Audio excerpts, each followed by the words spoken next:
guys, welcome to Irish Footy Vlogs. Welcome to another Premier Division preview show. We've got Daz and Philip Warner with us here today. We'll start off, I suppose, we're a bit scattered this weekend, lads. We've got Derry City and Shamrock Rovers on Friday, past Drogheda Friday. But then Dundalk, Finn Harps on Saturday, alongside Waterford Sligo, which is Sunday, and Bowes Longford Sunday, obviously to do with the European fixtures, etc. But we'll start off with Derry City and Shamrock Rovers. And I'll start off with you, Philip, because I kind of want to tie in the European display last night, because you were at the game also. Obviously, I gave my reaction to it, but I suppose general thoughts on that. Look, everyone's talking about the big decision that the referee didn't award last night, and something, I love it because there's no VAR involved. And at the end of the day, the way I look at it is, Keith, is that there's controversy behind it, but like, do you know what I mean? I think we need to look at the positives and realise we went and put in a really good performance against a good side that are a big club when it comes to where they are in their country and sometimes in Europe. So I always try to look at it with the positives. Overall, though, you do have to be disappointed as well with the fact that you're 2-0 up. You've got yourself back in the tie and the decision goes against you. So obviously it is a bit sore this morning, but I suppose we'll be looking forward now to the conference, and hopefully now that will be as competitive as the other group stage or the qualifiers usually are. So, yeah, disappointed overall, Keith, but sure, look, that's football for you, man. Yeah, exactly. I mean, the way I see it from a Shamrock Rovers perspective is that they flew the flag for the League of Ireland with a lot of a lot of pride, a lot of honour, and you can't be ashamed by that whatsoever. I mean, they won the match, Philip. They won the football match, which was something I said before. If they can at least win the football match, it'd be fantastic, and they did. And as you said, you're talking about a very good side, full of internationals. Weiss, who scored the goal, has 71 caps for Slovakia. How many Shamrock Rovers players are going to have to? I know you've Joey O'Brien there, but Weiss still has, serious quality. Like, you'd feel like he could play at a higher level. And you have to give them a lot of credit there as well. And I'm sure they'll bounce back. I think the thing I was thinking of, actually, Philip, this morning was the fact that if Rovers can bring even 70%, 75% of that performance into the league, they're going to beat most teams, or, you know what I mean? They're going to win every match nearly every week. So that's something they need to look at now. And going into the Derry game, it won't be easy because you have that come down effect. But they do have the squad that they can bring in players like Green, who didn't start, Dylan Watts, who didn't start, Sean Hoare, as an example, who didn't start. They can come in for the Derry game as well. Yeah, and I suppose if, I personally thought that performance would beat every team in the Premier Division any night of the week. It'll be interesting now to see what he does when he goes back to, when we go to the Derry game, because I just thought leaving Green out last night when I seen the lineup, I thought that was a big mistake. However, he got everything perfect, to be honest. He got everything spot on, so you can't question that now. Yeah, I suppose the likes of Hoare and all, I couldn't see why they wouldn't come back in, because obviously we know how good Sean Hoare's been for us this season. He's been exceptional. So, yeah, look, Towell got the goal as well last night, so that's another thing. Obviously, he'd be hoping to keep that run going and bring it in. A fantastic goal as well. It really showed the quality that he has. And sure, I think he called it himself, though, Keith. He said it about 2 weeks ago. He says, give me another couple of weeks and I'll be up to speed and I'll be firing. So, yeah, to be honest with you, I don't know if he will change much, Keith, but at the same time, you never know with Bradley. So, yeah, they probably need to make a few changes, to be fair. Daz, as far as Derry City go, obviously they'll be disappointed when you think about losing 1-0 to Pats at Richmond Park. We talked about that last week. Pats are two, midfielders essentially playing full back, and we're down to 10 men for a good 30 minutes. So, they'll be eager to get back on it and get something against Shamrock Rovers. It's not going to be easy, though, is it? Yeah, look, if you look back at Derry's recent form, they've been very up and down. Like, they've had a few good games, a few good wins, but they've also had a few, near misses and, injuries and suspensions and what have you. But Rovers, that Rovers team is absolutely quality, and it kills me to say it as a Bohs fan, but, being realistic about it, they have quality all around. They've nearly two players in every position. And, the performance last night was spectacular. They were very, very good, and as you said yourself, if they can carry that into the league, they can beat anyone on their day. But then again, both still best in this season, but we won't get into that. But look, it's going to be very hard for Derry. Let's make no mistake about it. Rovers will be hot favourites for that. But I'm going to say Derry 1-0 win. Ooh, interesting. Philip? Big call. No, I'm gonna go Rovers 2-0. I think it'll be comfortable. I just think this probably I think is where our season has started with that performance. You know what I mean? And it's kind of been coming as well. Good result against Dundalk recently as well. Best performance of the year prior to last night. So yeah, I just think we're gonna win this comfortably, and I think we're gonna go on a run now, Keith. Yeah, I don't think he'll win it comfortably personally, but I do think Shamrock Rovers will win. I think it was a tough game as well the other night as well. They put in a serious effort, but it's difficult to see Derry maybe stopping a bit of momentum they seem to be on now. As I said, they did win the match the other night, remember. So 2-1 maybe the Shamrock Rovers for me. On to the other game Friday night, which is St. Patrick's Athletic and Drogheda at Richmond Park. And there's 1,000 people actually let into this one. Richmond Park was fantastic. The last time they met at United Park, Drogheda actually thumped Pats, to be honest, 3-1, which was probably Pats' worst display of the season. But to be fair, Drogheda were good at the same time. Drogheda will be bitterly disappointed dropping points against Longford. But this is an opportunity for Drogheda with a win to go 5 points behind Pats. Might be hard to believe. Pats, I would have thought Desmond will be back, Birmingham will be back. The hope is that Mountain is back, but they still have an issue up front if Ronan Coughlin isn't available, and I don't think he will. Philip, Richmond Park, St. Patrick's Day, Drogheda, Pat's home record since the fans came back in particular has been very good, actually. Yeah, I don't know though, Keith. I'm a bit suspect about this particular fixture for them coming up at the time it has. I'm suspect about them all, Philip.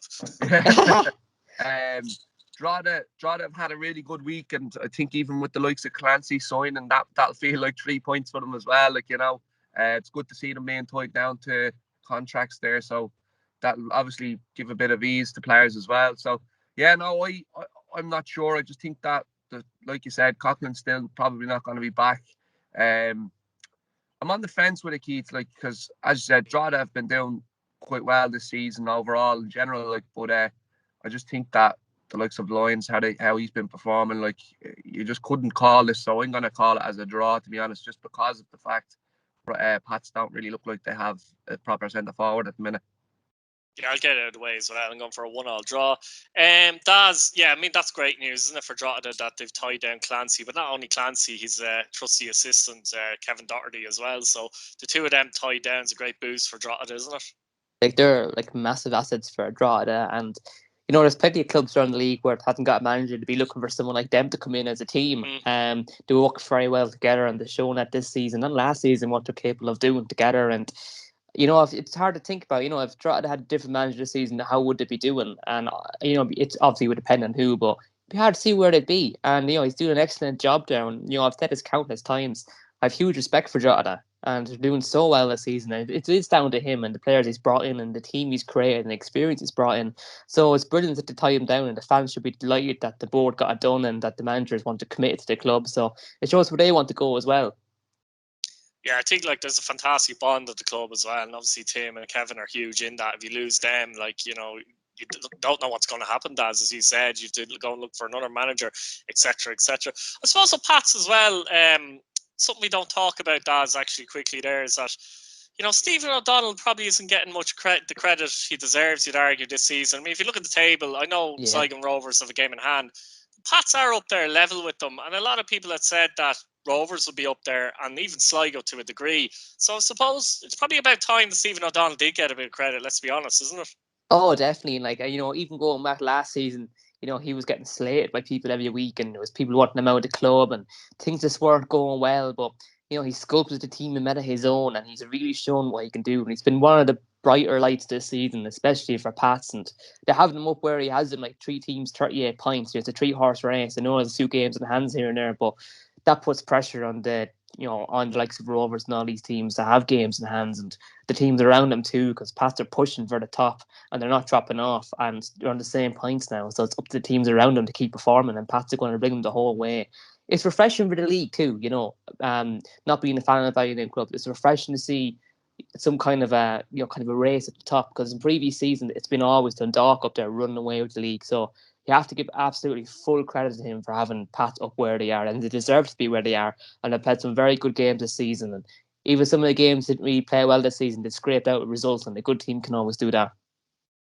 What are you saying for this game, Daz? I think they're going to have to go with a Pats win. 1-0 Pats win. They've got players back. showing what they can do. I'd love Drogheda to win, but I'm going to say Pat's 1-0 win. Fair enough, fair enough. Dundalk take on Finn Harps on Saturday at Oriel Park, and I was just looking at the table there where you were talking, and even though Harps have been on a rotten run, would you believe they're 4 points behind Dundalk, Philip? Yeah. Oh, that says it all, doesn't it? Like, you know what I mean?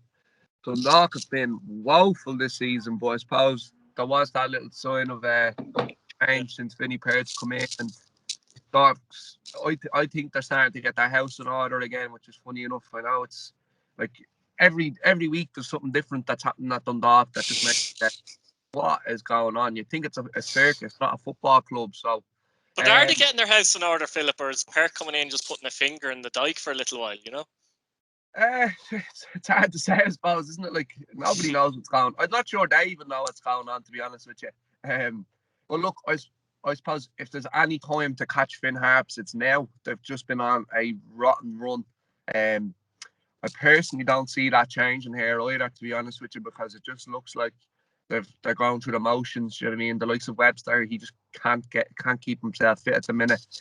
He was massive for them at the start of the season, and I think it's really shown now the fact that he's not been playing, or he's been playing and he's not been 100% fit, and I think the results are really shown that. But I think it's on other players now to start stepping up as well. Do you know what I mean? Because at the end of the day, there's been a lot of errors from a defensive perspective for Harps, whether that be Eaton Boyle or McGinley, I think it is, isn't it? Is their goalkeeper? It's not. I don't up with him and the Sligo goalkeeper. McGinty, is it? Yeah. McGinty, yeah. So, Ginley's Harps, yeah. Yeah. He's cost them quite a lot as well, to be honest. And I don't know. I just can't see this changing here. So I'm gonna tell you it's gonna be 1-0 Dundalk. Scrappy game. I'd be a bit worried actually about Finn Harps' defence, because obviously they've missed a lot of players the last few weeks, and they've kind of been putting players out of position. So not only are they missing defenders, but there's no cohesive back four or even back five, so to speak. Dundalk are capable of taking serious advantage of that with some of the players they have, attacking talents, we know. And to be fair to Dundalk, they coasted through Europe there, 5-0 over 2 legs. So I know the team, Newtown, they did finish 7th in the Welsh League. You still have to go out and do it. Dundalk haven't done it this season so far, Daz. Personally, I'm going to go for Dundalk actually doing this quite comfortably. I think it might be 3-1 or something like that. How do you see it, Daz? Yeah, look, I can't disagree with anything Philip said. It's written in the stars for Dundalk. They're going to have to win this one, but it's huge pressure on Finn Harps. They're 4 points actually just off Waterford now, and if you go back 3 or 4 weeks, they had such a big gap between going out to the second last position. Like it was very big, and the weeks have gone by and Drogheda have started picking up wins, and they've brought players in, and they've chopped and they've changed, and they've picked up results. And Harps just haven't done it. They haven't held on to any wins. They're not scoring goals. They're defensively very poor. They're chopping and changing players, individual mistakes every single week. It's not going right for them. And Dundalk will be coming out with confidence now, and probably a confidence they haven't had for a while. Getting through to the next round, scoring 5 goals, winning away from home, winning at home. Finney Park coming in and getting a result in Europe for them. They'll be looking to they'll be expected to win this one against Harps, and it should be a win that they should get very comfortably. But it's going to be very hard for Harps, and I can see Waterford really pushing them now and maybe leapfrogging them and jumping out of trouble, and Harps will be in the playoff position maybe again this season now, unfortunately for them. How do you see it then, Dundalk? Yeah. Dundalk 2-0 win. I think we all think it'd be comfortable, actually, in fairness. Now, Dalymount Park on Sunday. This is a bit awkward, this one, because Bohemians take on Longford, but in between, they're playing the European tie. So, as I expect, obviously, the European tie will take on its own. It's a game of it by itself. I think they'll make changes, won't they, for this game on Sunday. But following the European tie, no matter what happens, Daz, I do think that Longford at home, you couldn't have cherry picked it better, I don't think, could you? Yeah, look, I'm very lucky I'm going to be going to both of these games, so I'm very lucky to be able to go to them, and it's going to be my first league game for Bulls this season since we couldn't go to games, so I'm delighted to be going and buzzing to be going. And look, I'm never going to disrespect any team. Bulls are very capable of going out and not performing and losing, and losing 1-0 to Longford, and that could kickstart their season again. So absolutely under no illusions, every game is going to be hard, but on paper and on form, Longford are the weakest in the league. They're defensively the weakest in the league, and they're not scoring a huge amount of goals, and they're creating a lot of mistakes every week. But like we've discussed, there are teams that will always try. They'll always put effort in and they'll always work hard. And if you have a team that work hard, they're going to be hard to beat. Even if they're going to lose every game, they're not going to give it to you. And Longford certainly won't just hand it to you. But to cherry pick a game in the league, you're probably going to pick Longford all day long because the weakest on paper. And if Bohs can get a win now on Thursday or go to however they go to, will be on a high. And I'll be expecting them to bring that confidence into the game and get another win in the league. And I think it's something that we really need to get the push on to get into fourth place because they're currently in fifth. So, yeah, I can see it being I'm not going to say a comfortable win for Bohs, but I am going to say a 2-0 win for Bohs. Yeah, I mean, Philip, obviously, again, Bohs have that match in Europe, and this comes quickly after. So I know they're 2 home games, but even so, I think, as I was saying to Daz, would you agree with that as well? If you could pick one fixture to have after a European tie, it would be Longford at home, wouldn't it? Yeah, like, it doesn't get much handier than that, to be honest with you. Look, Keith, I will keep this short and simple. I can see Bohs unfortunately going through in Europe from a Rovers perspective. Great for the league, but obviously with the next round obviously being the big thing, more money coming into the club. So I can't see them losing that game. And then Longford as well, it'll be the same. They'll beat Longford comfortably and it'll be on to next week, to be honest. And if not, they should be ashamed of themselves, because I'll tell you one thing. 1,000 fans in the Aviva, like, do you know what I mean? They have everything going for them at this current moment in time to go and pick up 2 wins this week. So best of luck to them. Just throwing it there, the last time they did play Longford at Dalymount, I think that, as you know, what happened, Bohs were 2 up and it finished 2-2. So that's a warning to them, I suppose, isn't it? That was shocking now that time. That was very early in the season. I think we went for 3 at the back and everything, and the team was completely different. And I think Long just got it wrong that day. But he's not trusting Heary at all now. He's bringing on 16-year-olds Mullins and all them ahead of him. So he didn't even make any changes last week in the European game. So he's showing that he's not. He's afraid to make changes. But look, it should be a straightforward win. But as I said, cautiously, Longford won't hand it to you, and I certainly won't disrespect them. But on paper, they're the weakest team, and it would be one of your cherry pick to get. So hopefully, it's 2 wins this week. Yeah, as I said, I think Bohs will rotate a little bit, but I think they'll be too strong. I think 2-0 maybe against Longford, in my opinion. The final game now in the Premier Division is Waterford and Sligo, which is on Sunday as well at 4 o'clock, by the way, the RSC. A few weeks ago, this would have been a handy 3 points, if I'm honest, for Sligo Rovers. But going to the RSC now, with the form they're in, Mark Bircham has done well. A few experienced players in, Philip. Sligo are going to have to work to actually win this game, aren't they? Weren't they handed they were handed 3 points earlier on the season when they played each other as well, actually. Literally, but like they would have won that well, let's be honest, against their under 19s or whatever. But how do you see this one going? An important game for Sligo to keep up with Shamrock Rovers, or no matter what Shamrock Rovers do on Friday.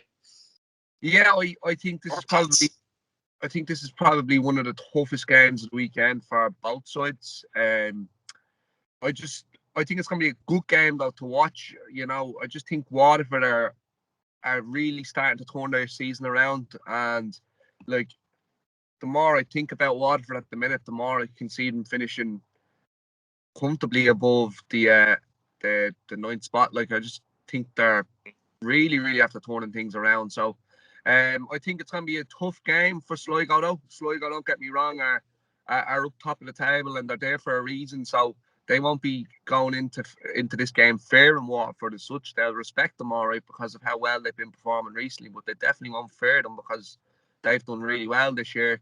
But it's the same thing for Sligo, I suppose, as it is with Pats. When you're missing players, do you know what I mean? It tells, and I don't know, is Buckley back for these now? He was back. He is, yeah, he's back. Yeah, he's back. So that's a massive addition to have him in the squad and fit. So I'm gonna say, I've been back and forth on it, but I'm gonna say it's gonna be a 2-1 Sligo victory, but it's gonna be a very, very tough game. Yeah, I mean, that's bear in mind Sligo are playing in Europe at the showgrounds as well. So, but unlike Bohs, I think after a European game, Waterford would probably think fancy their chances somewhat going into this match. I think. What do you think? Yeah, definitely. Like, Sligo, they could be tired after this. Like, any team could be tired after this. And if they have to make changes, there's a few big calls going because things going so well with Sligo. You don't want to disrupt the team that's doing so well. But I'm sure the manager, respects and trusts all his players there, and they've got a big enough squad, and they've got players that can step in and play for them when they have to. But it's going to be a big distraction for them, as well as Bohs and any team in Europe. And this week, I think teams, when they probably shouldn't, but they're going to focus a lot of their energy on the European game, because it's a one-off game with leagues is a kind of more of a race, shall you say. But they're going to focus a lot of their energy into this game, and I think it's the right time for Waterford to play them. If they're going to play them at any time, I think it could be now, especially this part of the season. And if they can pull off a win, they've closed the gap to Harps if they lose by 1 point, and that's absolutely massive. And they'll be looking at this on the table going, if we can get these 3 points now, we're going to get ourselves out of trouble, and it's going to put a lot of pressure on Harps. And then who knows, the following week, the week later, they're out of that position, and they could be staying up in the league. It's not going to be an easy game for either team. Sligo are going to get it hard. Waterford are going to get it hard. But they brought in a few good players, a few experienced players, and they've been picking up results. So I can see this one being a draw. I can see it being a 1-1 draw, and I think Waterford will be better at the backs, and I think they'll keep Sligo out, and Sligo might be a bit tired. But it could go either way as well. It's hard to call, but for me, it's going to be a 1-1 draw, I think. Yeah, I'm actually going to go for a shock Waterford win. I think they might nick it 1-0. I think they might catch Sligo off the hop, basically. So look, lads, we'll leave it there. Thanks for watching as usual. Subscribe, hit your bell notification button, comment below, and like the video. Cheers for watching, boys. Thanks, lads.